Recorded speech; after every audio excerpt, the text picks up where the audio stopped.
Hello, and thank you for joining me again today on the Finding Hope After Loss podcast. Don't forget to subscribe so you don't miss any future episodes. If you like the show, please leave a review or rating on Apple or Spotify. It only takes a moment and really helps the show reach more loss and infertility families. Today's business spotlight comes from Mandy. Here is what she had to say. My story is one so many of us can relate to. After 6 long years of trying to conceive, navigating pregnancy losses, recurrent miscarriages, and endometriosis, I finally welcomed my rainbow baby through IVF. I understand the emotional roller coaster of loss and hope. During this time, I also lost my mother, my best friend, to cancer.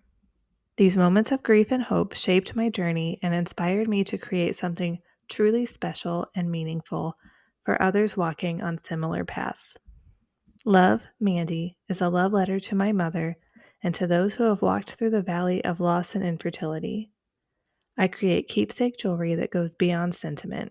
My pieces are made from deeply personal items like pregnancy tests, breast milk, ashes, umbilical stumps, soil from a special place, or even baby's first outfit or the socks you wore during IVF appointments. Each piece is a tangible reminder of love and loss, and are custom made to reflect your unique story, capturing the most precious memories in a way that brings healing and solace. For many families, my jewelry becomes a meaningful part of their healing process, offering a way to honor their journey, keep memories close, and carry their most precious moments. I have been where so many are. I understand, from one lost mama to another, what these pieces truly mean.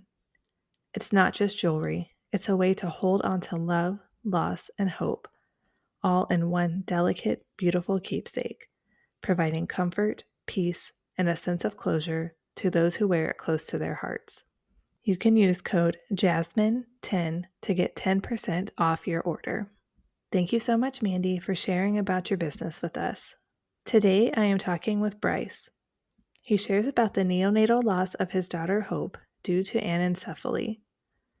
Bryce also talks about him and his wife having to make the decision between terminating or continuing the pregnancy, and how men deal with grief differently. Hello, everyone. Today I am here with Bryce. Bryce, can you tell us a little bit about yourself? Yes, like you said, my name is Bryce. I am a father of three, husband of gonna be 5 years in November. My wife and I have been together for 6 years and gonna be married for five. Yeah, I live here in South Dakota, born and raised. Yeah, I've been here for quite some years now, and moved away a little bit, but always ended up coming back. And yeah, just I own my own painting company, Positive Painting. Be doing that now of 2 years in February, so that's been quite a journey as well. It was a first year child with our son and first year business and everything. And of course, there's a lot more that goes into my story as we'll talk and stuff. But that's just a little bit of a generalized background. Yeah. I've never had a chance to visit South Dakota, but all the pictures I've seen, it's very beautiful up there. Depends on which side of the state you're on. Does it? The yeah, the west side of the state, more towards Colorado and everything, is more mountains and beautiful stuff. The east side is all cornfields, so So that's probably the ones they're not really posting pictures of, right? probably not. Of So do you mind sharing a little bit about your lost story? course. Yeah, oh, so it all starts the night that my wife and I actually got married. We did the math and everything, and we actually conceived on our wedding night. Yeah, like I said, doing the math and everything, we that was kind of a neat beginning to the story. So on let's see, it was March of 2020. We had gone into for our 20-week scan to see what we were having for one and do the full anatomy scan. And up until that point, everything was fine. Everything was good. There was no signs of anything.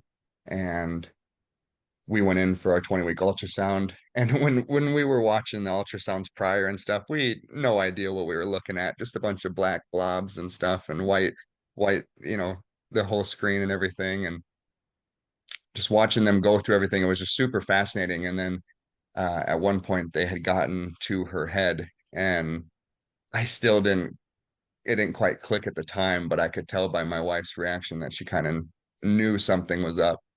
And then shortly after, the doctor had came in and had told us that we were having a little girl, and that she was diagnosed with anencephaly. And anencephaly is a neural tube defect. From what we were informed, the sister or cousin of spina bifida. Spina bifida is at the bottom of the spine, and anencephaly is at the top. And so, due to her neural tube not fully developing, her skull didn't fully develop. And so, from her eyebrows down to the back of her head was flat. They they had told us, that right there initially, they told us that we had some options, and that we could go either route. They informed us of a bunch of different things. At first it was just letting us take in the shock of everything, and then we started asking questions. And we had left the hospital being told that we had all the time in the world to decide what we'd want to do, whether to terminate or to let her go on her own terms. So we drove to my wife's parents' house, and we wanted to share the news with them in person, of course, and being as devastated as we were.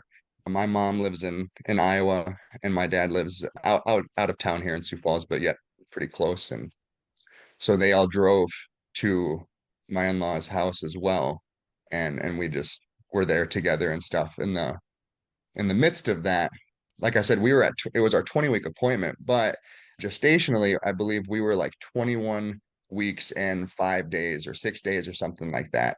And so we had the appointment just a little bit late, but they had told us that we had all the time in the world to make a decision on what we wanted to do. And while we were at my in-laws' house, they called us and they were like, "We are so sorry.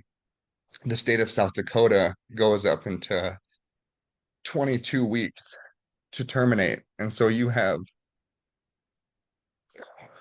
less than 24 hours to decide on where you'd like to go, on how you'd like to do this." And so that just like really hit us in a different way too. Like, not only did we just find out, like we were now told that we had to make a very big life altering decision in less than 24 hours. So we obviously could not make that type of decision in that length amount of time. And so we, you know, just kind of played out our options, so to speak. And we had actually made appointments up in Minnesota. I don't know the exact number, but they went longer than 22 weeks as far as termination went. And we had talked with the nurse on the phone that at that time, whatever, and asked all more questions, of course, like, the health benefits of my wife and stuff, and what could happen either way, if we made either decision, and what benefits, you know, what other side effects could happen either way. And so we took in all the information that we did. At one point, we had an appointment in Minnesota to terminate, and it was for a few weeks down the road. And thankfully it was. My wife woke up one morning and she came downstairs. I was making breakfast, and she said, I'm gonna let her go on her own terms. And I told her, I said, "I support you in any way, shape, or form that you would like to go. You know, I know that at the end of the day, like it is you that has to go through this. And I feel for that. And so I'm here. I'm here to support you in any route that you would like to go." And so we decided to let her go on her own terms. And I I do apologize. I would like to just back up just a little bit on that story. From her when we were driving from her parents' house back to our house after meeting with my parents and hers, we were having a conversation, and I don't remember exactly what was said specifically and in which order, but I just remember telling my wife that everything was going to be okay, and that we could not lose hope. And it was in that second that we knew that she had named herself. So our daughter's name is Hope Marie Vining. That's beautiful. Thank you. Yeah, so then yeah, that morning my wife had decided that she was going to carry her full term, or as long as she would go, and let her go on her own terms and stuff. Who were we to decide that? We knew the risks of everything. We knew what could potentially happen and stuff, and it didn't outweigh her life in our eyes.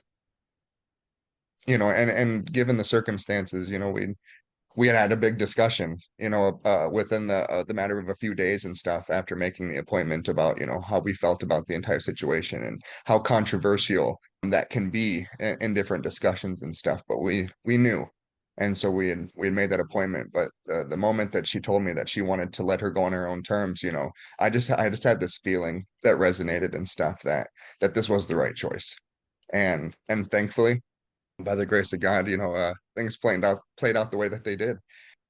Hope made it full term, 38 weeks in one day, and the whole time throughout the pregnancy and stuff, we just wanted to know that she was alive, and so we just kept telling her, keep kicking, just keep kicking. Every kick meant that there was a heartbeat. Every was still with us, and all we wanted to do was to see her alive, and we were blessed with that. We were able to spend 90 minutes.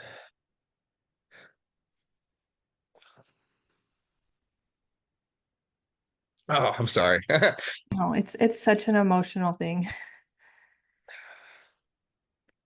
We were able to spend 90 minutes with her, and her entire life was full of love. Nothing but love. We had an amazing team with us at the hospital that works with the hospital called the PRISM team. I forget exactly what that stands for, but it is an acronym. But they specialize in different births that are going to be losses or chances of loss and everything of that nature. So they worked heavily with us during the process, or excuse me, during the pregnancy, then the process of the birth and her entire life. They were very caring and checking on her, making sure that she was safe and that she was comfortable as much as she could be. It was it was a very emotional time, of course, but it was very bittersweet then and looking back at it, finding out that that when she was diagnosed with the anencephaly hurt worse than the day that we were there, and in my own opinion, just because we had the time to kind of prepare ourselves for it, and and thankfully it went that way because we were able to then actually spend the time with her and just be there with her. Like I said, it's very bittersweet, and it's maybe not how everybody may see it or think that situation would go, kind of a thing, but everything works out in the way that it's supposed to. And it was also a lot of a different situation as well. We're talking the midst of 2020, COVID was happening. There was so much going on in the hospital world, in the medical field. There were times that I wasn't able to go to some appointments. I believe that I was able to make it to like an absolute majority of them, but I think there was maybe one or two of them that I wasn't able to go to because COVID was just that high up and an uprising and stuff, and so they weren't allowing it. And there was a time too that there was a possibility I wouldn't be able to be there for the birth. And and again, just by the grace of God, I was able to be present for as much as that I could and be there for that. And throughout all of it, throughout all of that, we were blessed enough to be able to have all of our parents come in two by two. I had to leave the room, but then they let my mother-in-law and my father-in-law come up and be with her after she had passed. of course, my wife and I spent that 90 minutes with her, but then after she had passed and stuff, they allowed all the parents to come up and they got to spend time with her and be with her and stuff. And so we got that. And then as an additional bonus, and I don't even remember, like I just blanked out how exactly this came to be, but we had decided to cremate.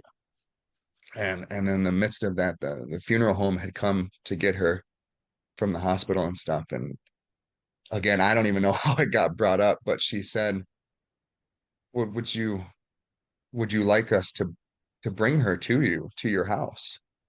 And we were like, again, I don't remember exactly how it happened, but she came to our house and she got to see the nursery that we had set up and stuff. We had 20 weeks prior to finding out that, so we just jumped the gun and we got the crib and the changing table and everything, all this and that, and it stayed that way.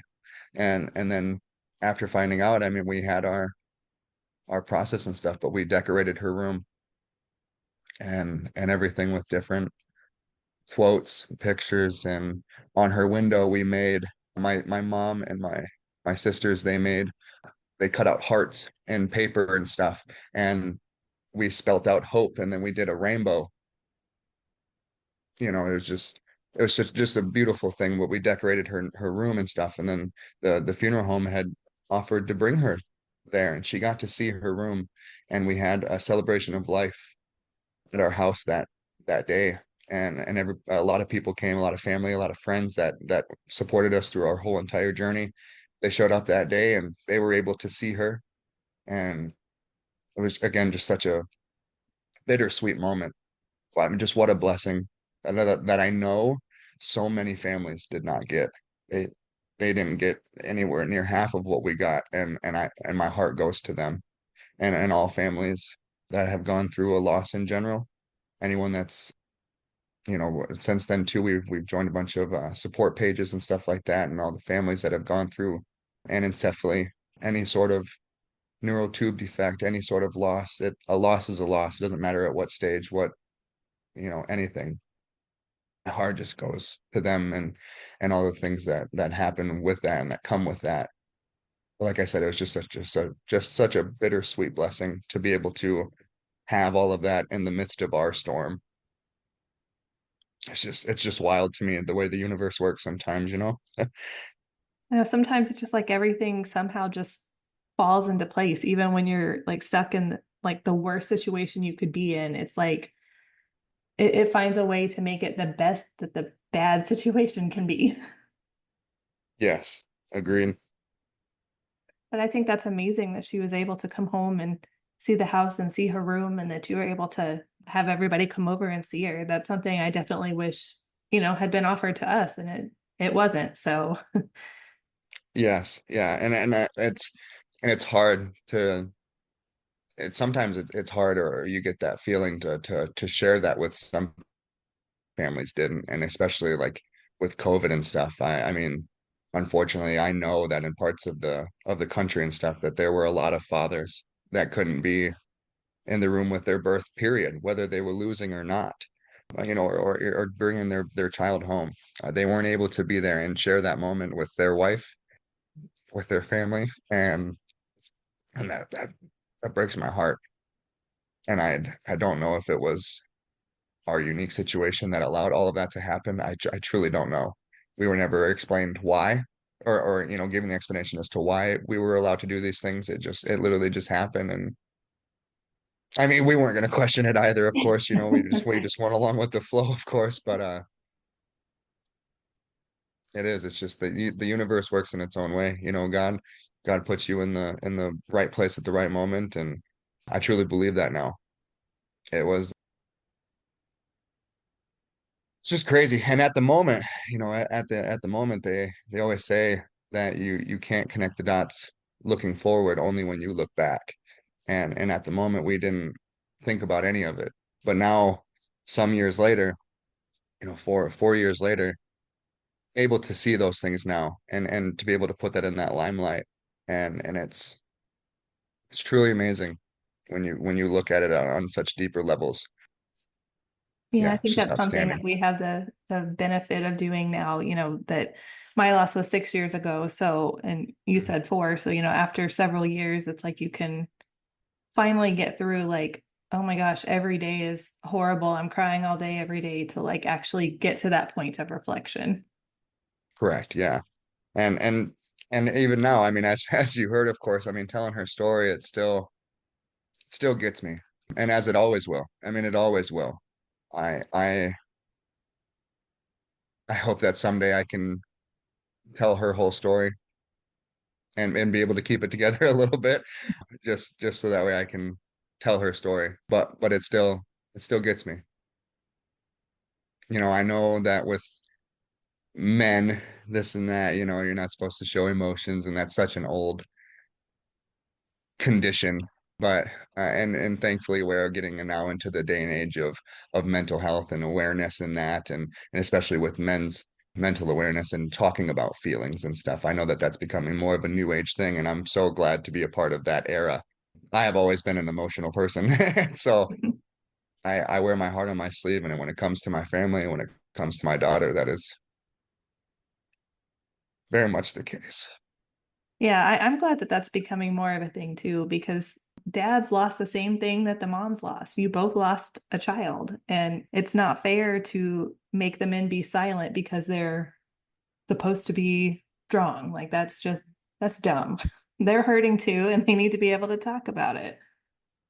Correct. So I just want to take this time to really thank you, Sarah, for allowing me to come on here and speak and tell my story from the side of a father's perspective. I mean, my wife is such a strong woman with everything that we've been through and everything that she had to go through herself. I am very well aware that I'm not the one that had to carry her, that had to go through the physical hurt, the physical changes, the physical everything, and then to go through the mental of everything. I know that she's the one that had to take that on, and I am eternally grateful for her and all women that have to go through that in general. Again, whether it's a loss or not, the physicalness, the physical changes that your body goes through. I'm just very thankful for my wife and again for all women that go through that. Just what a crazy thing that it is. And yeah, I just thank you for creating this space for fathers. And I'm sure that you're going to interview more fathers as they learn that they're able to step forward and that they're able to talk about their feelings and how they do feel about the situation. To peel back that veil of the insecurities, the tough man mask that they have to put on every other day, that they can able to drop that for just a moment and speak about their lost journey, about their child or children, if it be many. Yeah, it's a beautiful thing. And thank you for creating that. Well, thank you for wanting to, come on and share. But you're the second dad that I've interviewed, so I haven't, had the chance to talk to many men. They're not as, like you said, they're not as open. Some of them are, I guess, afraid of being judged or, don't Mhm. want to be seen as emotional. But yeah, I think it's such a powerful thing when they are able to share their stories.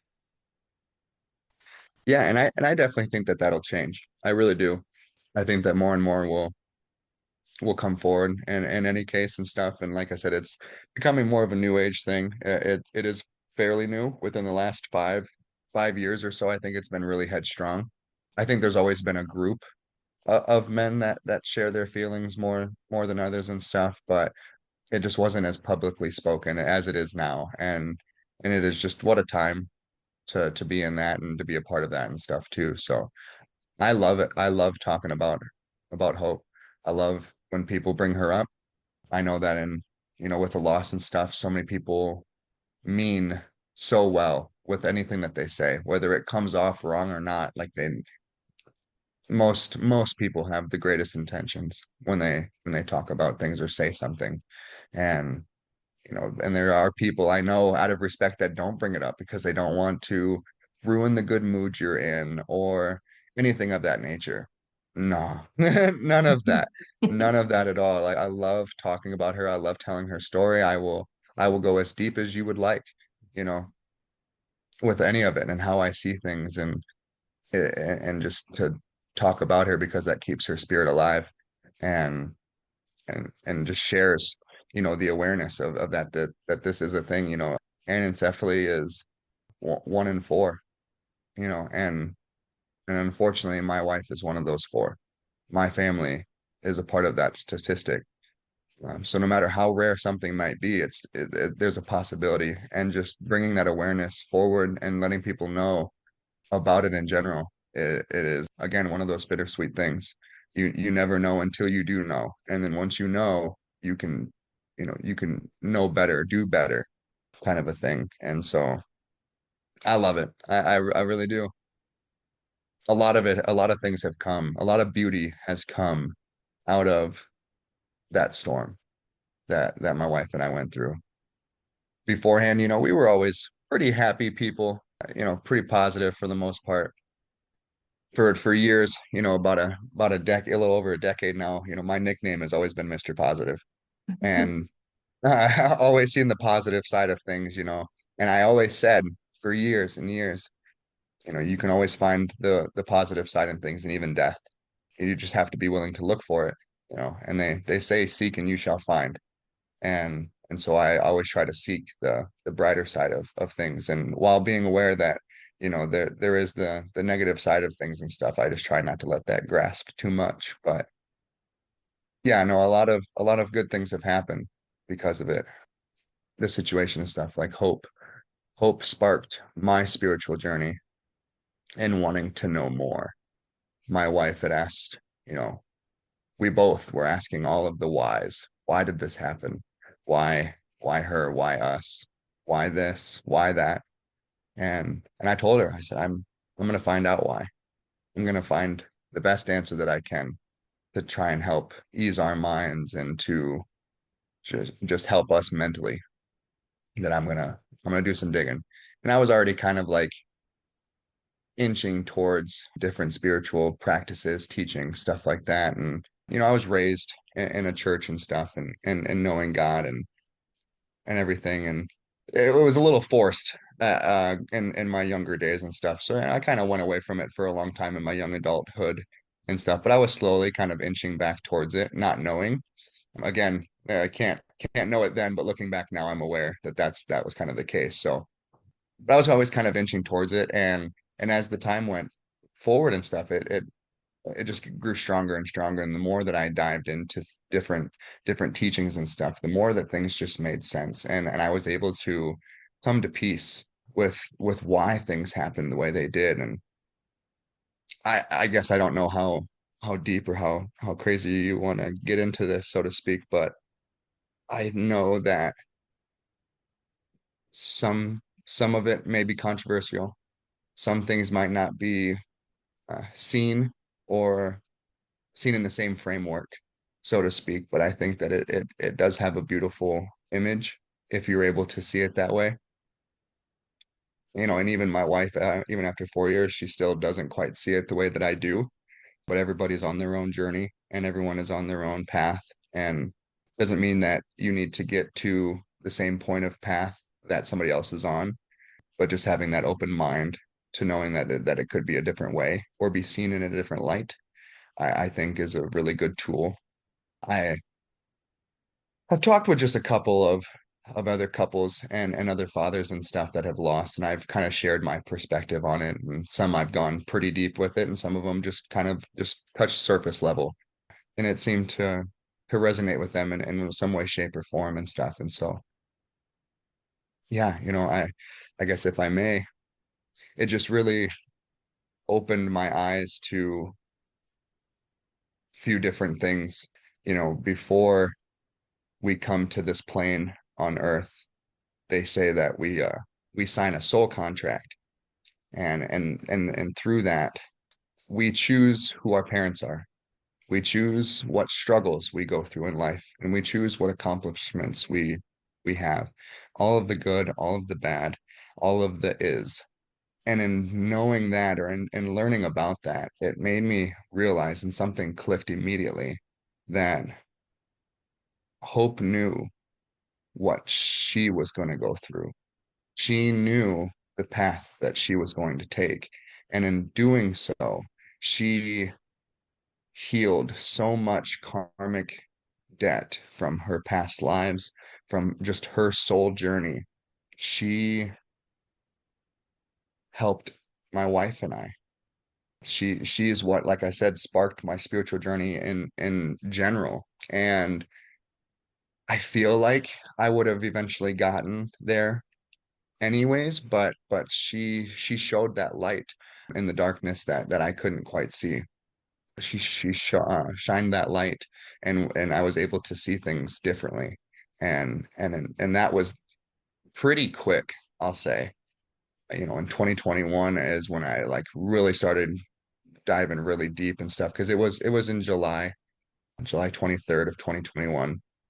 As far as I didn't even of 2020, excuse me, that she was born and gone. I don't think I said that beforehand. So it was like mid of 2020 that had happened, and 2021 is when I started really diving deep into all of that, and kind of came to more of a peace with everything. And so when I tell people her story and stuff, I'm grateful. I'm grateful for the sacrifice that my daughter made in order for my wife and I to carry on and to share her story and everything. And now through that we have our rainbow boy, Coda. He's going to be 2 in November, and we see her spirit shine through him like none other. They have so many different features that are the same, and just how bright and joyful he is. We just see that, and we know that that's her spirit shining through him. And now we are expecting again in February, and it's a little girl, and we're gonna name her Peyton, and she'll have the same middle name as her sister, and as all other females on my wife's side of the family. They're all Maries, and so we're gonna keep that tradition going and stuff. But through all of it, again, we've been able to have all of this light shine after such a dark time. Yeah. I think that's such a beautiful way to look at it though, and I've actually never really heard about the souls and choosing, what all everything that you're going to go through. So that's interesting to me because I've never heard that. Yeah, like I said, it's definitely a different outlook on it and stuff. And not saying that everybody needs to or anything. It was just something that kind of helped me again see it in a different light. She was the first major loss in my life. I'd lost a couple of grandparents and like great grandparents and stuff when I was younger. And then even in my early adulthood and stuff, lost my grandfather and stuff. But it was different, of course, losing my own child. And and so I didn't really know what the depression feeling was like. And yeah, it just really helped my mental state, and knowing that sh you know her physical body may have passed, but her spirit always lives on, and she just transitioned to a different plane of existence, and she's always there, and she's always here, and she sends us signs all the time. You know, butterflies and dragonflies are a very significant thing in our lives now, and again, it just kind of makes you step back and look at life differently. Whereas I've noticed many dragonflies and butterflies in my life before, but now when I see one, it's different. They just kind of pop out to me, and it's when you're not even looking for it. You're not looking for a sign at all, and it just comes. One lands right next to you, if not on you, and I know that that's her coming to say hello. And it's just little things like that that just lets me know that there's something else. There's more to it. Yeah, and it just lets me know that she's here, that her spirit continues to move on and live with us, that she's always a part of this family. And and as her siblings get older and stuff, we're gonna teach them more and more about her and let them know that she's a part of their life. And for the rest of their whole life, they'll know that she's guiding them, that she's watching over them. And again, that's just another bittersweet blessing. As much as we would love to have her here, I would trade anything to have my daughter here. But given her condition and the circumstances and stuff, it needed to happen the way that it was supposed to. And if it were meant to be any other way, it would have been. And that's also been another outlook on it, so to speak. And it's hard. I mean, it's none of it is easy, of course. It's a lot of trial and error when it comes to that, and how you feel about it one day is not how you're going to feel about it the next day. Yeah. And it just kind of hits you, like there's moments I just catch a certain smell. There's a scent that she had when when she was brought to our house.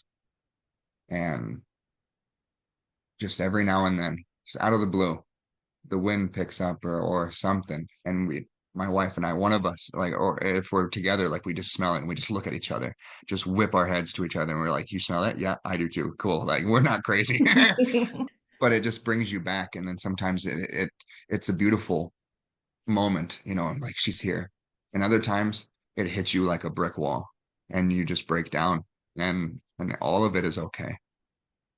And Yeah, I just think knowing that, definitely every day is different. You kind of never know what it's going to be when you wake up. correct, and you just have to know that it's all okay. None of it is good, none of it is bad. It is all the way that it's supposed to be, and every moment is perfect in its own right. I'm curious, did you guys know anybody who had been through loss before you went through it? Not that we knew of, nothing, I know for so long that losses were just not something that families or women talked about. It was kind of just a closeted thing. But throughout our journey, after we had found out and we shared to the world what we were going through, and after our loss, and continuously now talking with different people, there's quite a bit of family members, of friends, or their family members and stuff that we know of, that we know well, that have been through a loss.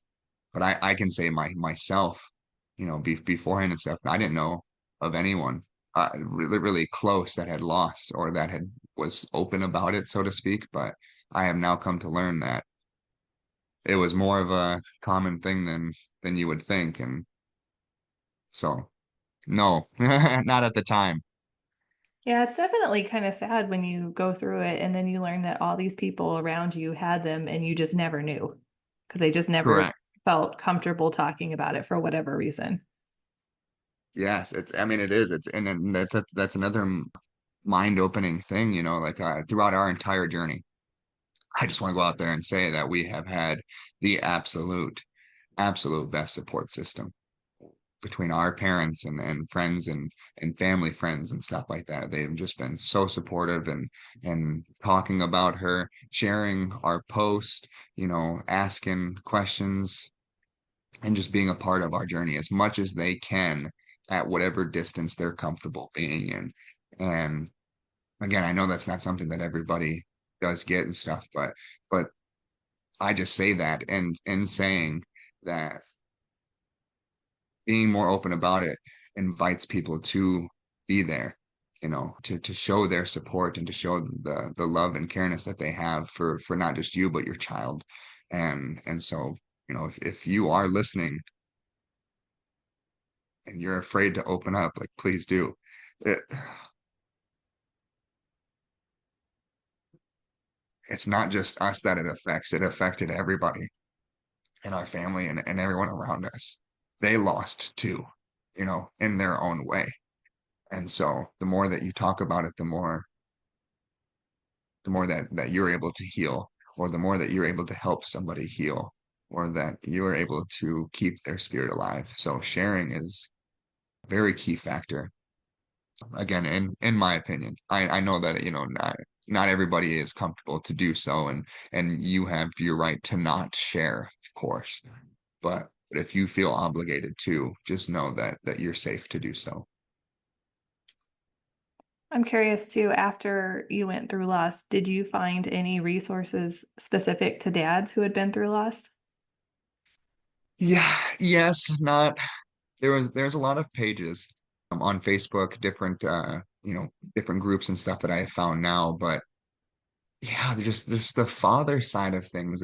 There's just so many men that are closed, or you know, again, I pass no judgment, but just so many men are a lot of men and just see it as, just something that happened. It's just a loss, That's something my wife went through, you know, kind of a thing, or yep, it sucks, life moves on, kind of mentality and stuff. So they're not open about it, or they might not feel the same way, so to speak. And maybe that's just, again, like I said, the veil, that the mask that they're putting on. But yeah, the groups and stuff that I found, they just weren't active. They were there. Somebody created them, but they weren't active, and I've been able to talk with a few different of groups that I've found.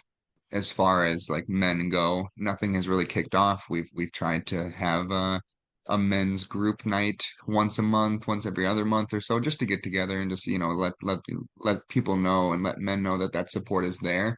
But yeah, just nothing's really kicked off because, again, it's still so new for people to talk about those things and to be open about it. But we have found a lot of support pages in general for families, and through those nationwide, that is, through those, I have seen a few dads be active on those pages. I'm not as active on them as much as I would like to be. But I know my wife is and stuff, and so I see those posts. I try to interact with them, leave a comment, and just let the mothers know that, as a father, like I see them, and that their voices are heard and everything. But no, unfortunately, the dad scene is still a little faint. Yeah, I've seen some of that too, like where like they were created, but then nobody talks on them or they just kind of fizzle out. Yeah. The first one that we found, it wasn't on the father side. It was just in general, but it was the first group that we found was called Anencephaly Hope, and it was ran by Lisa Borders, East Coast. She's moved now. I forget exactly where she is, but yeah, she sent out care packages and organized so many different things for families that lost due to anencephaly specifically. And it was just, again, one of those spotlights that the universe shined on us, was this group and this page and this amazing woman, and what she did, and all of the other families that have been through specifically what we have been through. And now, throughout the years, we've found so many other infant loss awareness groups and stuff, and church-based groups. We have locally around here, we have Oakland Foundation, Hope Ministries, just a bunch of other ones that deal with just infant loss awareness at any level, any stage.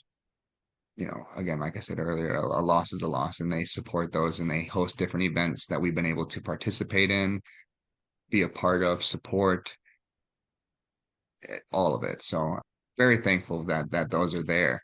It just, again, creates that awareness and creates that space to be open about your child's story, and lets people know. And I will say too that at these events, when we first started going, they were I go to as many of them as I can. I know my wife's been to a couple that I haven't been able to go to and stuff, but I've been very, very present in all of those and stuff. And since I've gone into the ones that I've gone, each time that we go, and each year there are more and more men there. So I know that it is definitely happening. Like it's definitely growing when it comes to the men's side, and the support that they show and share. It's really a wonderful thing. That is amazing that you can, visually see that it's catching on, like when more people start showing up. Yeah. It is a good feeling. So And any anything that I can do to help with that, running my own business now, it doesn't create a lot of time and space to do some of these extra things and stuff, but someday it is a goal of mine to, I've entertained a lot of different ideas, starting my own podcast, so to speak, for fathers or for just infant loss in general, from a men's perspective, from a father's side of things, and just seeing what happens, but just or just creating that space as well, like for a one-to-one with a father, so that way it's not openly or public or anything like that, where they still have that kind of personal space that they know is there for them, that they can be open and everything, but that it's not public and open to the world. I can see where that can be a lot, especially at first, but I just think that again, I have some different insights and some different perspectives on things that may help, and even if not, just knowing that there's another father out there willing to hear and listen to your story, and know that you are heard, and that you are loved. I would love to be able to create that space for somebody. I love that. I think those are all great ideas. It's just finding the time to do them, right? Correct.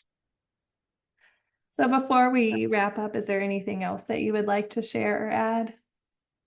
No, not much. Just again, a huge shout out to the support that we've had throughout our journey.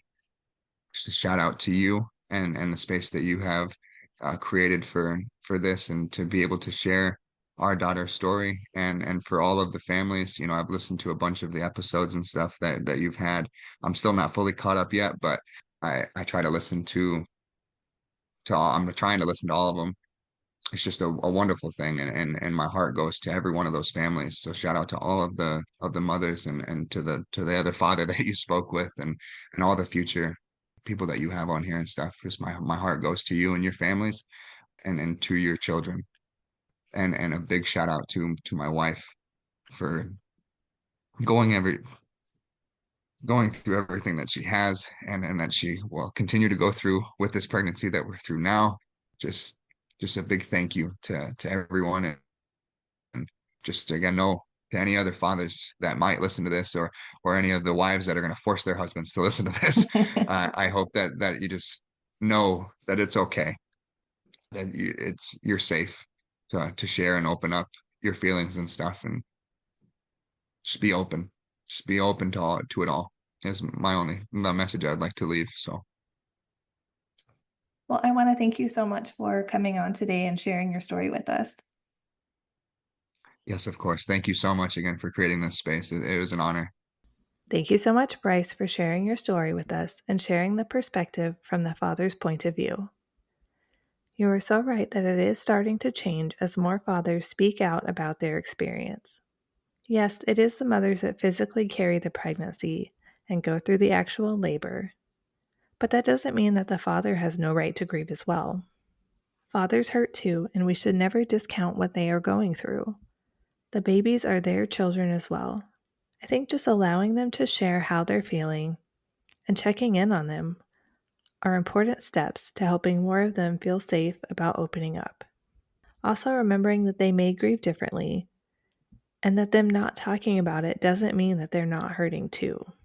As always, I think we just need to give each other grace as we learn to navigate life after loss. Don't forget to subscribe so you don't miss any future episodes. If you like the show, please leave a review or rating on Apple or Spotify. It only takes a moment and really helps the show reach more loss and infertility families. Thank you so much for tuning in, and remember, we are all in this together.